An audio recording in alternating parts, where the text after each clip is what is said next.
अस्सलाम वालेकुम। आज इंडियन पासपोर्ट के बारे में एक ज़रूरी खबर आई है जिसमें कहा गया है कि अगले महीने यानी मई के महीने से ई पासपोर्ट मिलना शुरू हो जाएगा।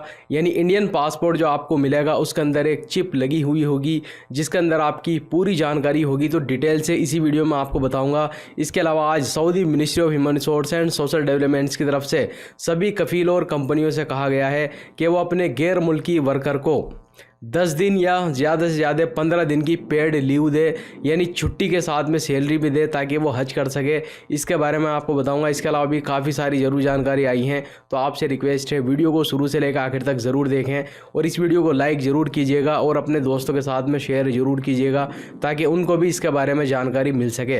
दोस्तों, आज की एक बड़ी खबर आपके साथ में शेयर करना चाहूँगा जो कि गैर मुल्की लोगों के लिए बहुत ही बड़ी खबर होने वाली है और एक अच्छी खबर होने वाली है। और आप यहाँ पर देख सकते हैं आज Saudi ministry of human resource and social developments की तरफ से सभी कफील और कंपनियों से कहा गया है कि आपके यहाँ पर जितने भी गैर मुल्की लोग काम कर रहे हैं, अगर उनमें से कोई बंदा हज करने के लिए जाना चाहता है तो यहाँ पर उस वर्कर का ये हक है कि उसको कम से कम 10 दिन या ज़्यादा से ज़्यादा 15 दिन की पेड लीव दी जाए। लेकिन कुछ यहाँ पर कंडीशन बताई गई हैं, तभी आपको ये 10 दिन या 15 दिन की छुट्टी मिलेंगी, वो भी सैलरी के साथ में। जिसमें यह कहा गया है अगर आप उसी कफ़ील के पास में या उसी कंपनी में जो है काम कर रहे हैं लगातार 2 साल तक, यानी जहाँ पर आप काम कर रहे हैं आपको वहाँ पर 2 साल गुजर गए हैं कंटिन्यू, तो आपको ये छुट्टी दी जाएगी। इसके अलावा कहा गया है कि पहले अगर आपने हज नहीं किया हो तो, यानी पहली मर्तबा आप ज़िंदगी में जाएंगे हज करने के लिए, तो ही आपको ये पेड लीव दी जाएगी।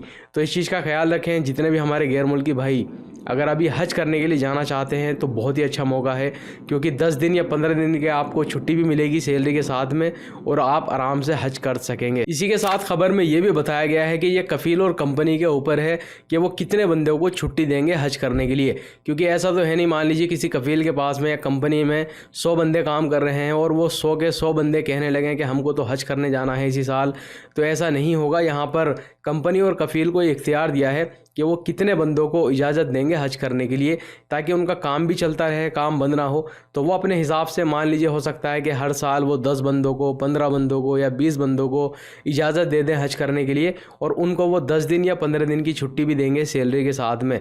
तो ऐसा नहीं है कि आप अपने कफ़ील कंपनी से बहस करने लगें छुट्टी लेने के लिए या हज करने के लिए। अगर उनका हिसाब होगा तो वो आपको छुट्टी देंगे, अगर उनका हिसाब नहीं है तो वो हो सकता है कि डिवाइड कर दें कि इस साल जो है इतने बंदे जाएंगे, अगले साल इतने बंदे जाएंगे। तो आपको ये चीज़ भी फॉलो करनी होगी। तो अगर हमारा कोई भी गैर मुल्की भाई अभी हज करना चाहता है तो ये बहुत ही अच्छा मौका है। इस मौके का आप फ़ायदा उठा सकते हैं। अपने कफ़ील कंपनी से बात करें और आपको ये 10 दिन या 15 दिन की पेड लीव मिल जाएगी और आप आराम से हज भी कर सकेंगे। इसके अलावा दोस्तों, एक खबर सऊदी मिनिस्ट्री ऑफ हज एंड उमरा की तरफ से आई है उमरा करने के बारे में। तो जैसा कि आपको मालूम है, मिनिस्ट्री ऑफ उमरा ने 29 अप्रैल को ही उमरा परमिट देना बंद कर दिया है। चाहे वो गैर मुल्की हो या सऊदी शहरी हो, कोई भी अभी उमरा करने के लिए नहीं जा सकता।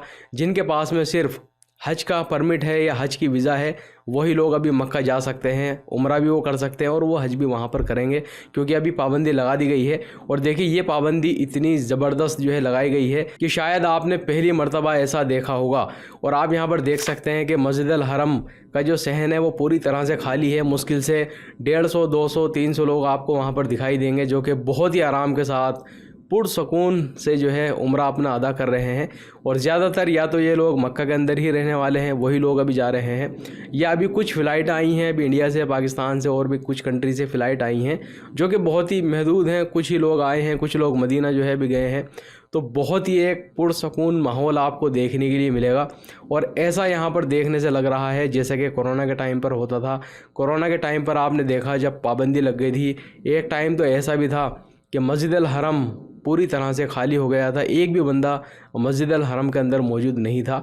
लेकिन फिर धीरे धीरे पाबंदी हटी तो बहुत ही लिमिटेड लोगों को जो है इजाज़त थी उम्रा करने के लिए, नमाज़ अदा करने के लिए, इबादत करने के लिए। तो वही मंज़र एक बार फिर से आपको देखने के लिए मिलेगा। तो इसी चीज़ को देखते हुए मिनिस्ट्री ऑफ हज एंड उम्रा की तरफ से खबर आई है जिसमें कहा गया है कि 29 अप्रैल को जो पाबंदी लगा दी गई थी कि कोई भी यानी गैर मुल्की या सऊदी शहरी नहीं आ सकेगा उम्रा करने के लिए, तो अब इस पाबंदी को 10 जिलकायदा तक हटा दिया गया है और वो भी सिर्फ सऊदी शहरियों के लिए। यानी 8 मई तक ये पाबंदी को ख़त्म कर दिया गया है। लेकिन गैर मुल्की नहीं जा सकते उम्रा करने के लिए, ये चीज़ यहाँ पर ख़बर में जो है कही गई है। सिर्फ जो सऊदी शहरी है अगर वो उम्रा करने के लिए जाना चाहते हैं तो 8 मई तक वो उम्रा करने के लिए जा सकते हैं, क्योंकि मस्जिद अल हरम में बिल्कुल भी भीड़ नहीं है। बस 150, 200, 300 लोग आपको वहाँ पर उम्रा करते हुए, इबादत करते हुए जो है नज़र आएंगे। तो इसी चीज़ को देखते हुए यहाँ पर अब छूट दे दी गई है। और यहाँ पर यह भी कहा गया है अगर कोई सऊदी शहरी उम्रा करने के लिए जाना चाहता है तो उसको उम्रा परमिट लेने की ज़रूरत नहीं है। सिर्फ वो अपनी नेशनल आईडी लेकर के जाएंगे, यानी जो कार्ड होता है इनके पास में वो दिखाएंगे एंट्री पॉइंट पर मक्का के अंदर जाने के लिए, और उनको एंट्री दे दी जाएगी और वो आराम से उम्रा कर सकते हैं। लेकिन गैर मुल्की लोगों पर पाबंदी लगी हुई है। सिर्फ जिनके पास में हज परमिट है या हज की वीज़ा है वही लोग अभी मक्का के अंदर जा सकते हैं। इसके अलावा दोस्तों अब यहाँ पर मैं आपको बताना चाहूँगा इंडियन पासपोर्ट के बारे में एक बहुत बड़ी खबर आई है। तो आप यहाँ पर देख सकते हैं Indian ministry of external affairs ने इंडिया सिक्योरिटी प्रेस के साथ में एक पार्टनरशिप जो है की है, जिसमें कहा जा रहा है कि अगले महीने यानी मई के महीने में ई पासपोर्ट मिलना शुरू हो जाएगा जिसके अंदर चिप लगी हुई होगी। तो आप खबर में देख सकते हैं कुछ फ़ायदे भी यहाँ पर बताए गए हैं, जैसे कि इमिग्रेशन चेक पॉइंट पर बहुत ही फास्ट आपका काम हो जाएगा। इसके अलावा जो पासपोर्ट में चिप लगी हुई होगी उसमें आपकी पूरी जानकारी होगी, जैसे आपका एड्रेस, आपका नाम, इसके अलावा डेट ऑफ बर्थ, इसके अलावा आपका जो फ़ोटो होता है, यानी जो चीज़ें प्रिंट होती हैं पासपोर्ट के पेज पर, आपके पास में जो पासपोर्ट है अभी, सभी जानकारी इस चिप के अंदर मौजूद होंगी।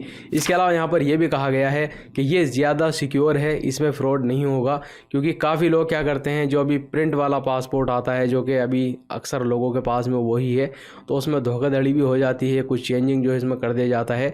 तो अभी जो अगले महीने से हो सकता है कि जो ई पासपोर्ट मिलेगा लोगों को उसमें इस तरह की चीज़ें नहीं हो सकेंगी, उसके अंदर सिक्योरिटी फीचर्स ज़्यादा होंगे।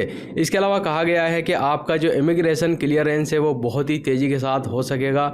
इसके अलावा कहा गया है कि दुनिया भर के जो बड़े बड़े एयरपोर्ट हैं अभी वहाँ पर आपने देखा होगा कि ई गेट लगा दिए गए हैं, यहाँ तक कि सऊदी अरब के अंदर भी ई गेट लगा दिए गए हैं जहाँ पर सिर्फ आप पासपोर्ट रखते हैं और आपका इमिग्रेशन हो जाता है। लेकिन अब यहाँ पर बताया जा रहा है कि ये जो ई पासपोर्ट होगा इसके ज़रिए और भी तेज़ी के साथ में इमिग्रेशन क्लियरेंस हो सकेगा, यानी जो इमिग्रेशन वाला प्रोसेस है वो बहुत ही तेज़ी के साथ में हो जाएगा। इसके अलावा भी काफ़ी सारे बेनिफिट यहाँ पर बता दिए गए हैं।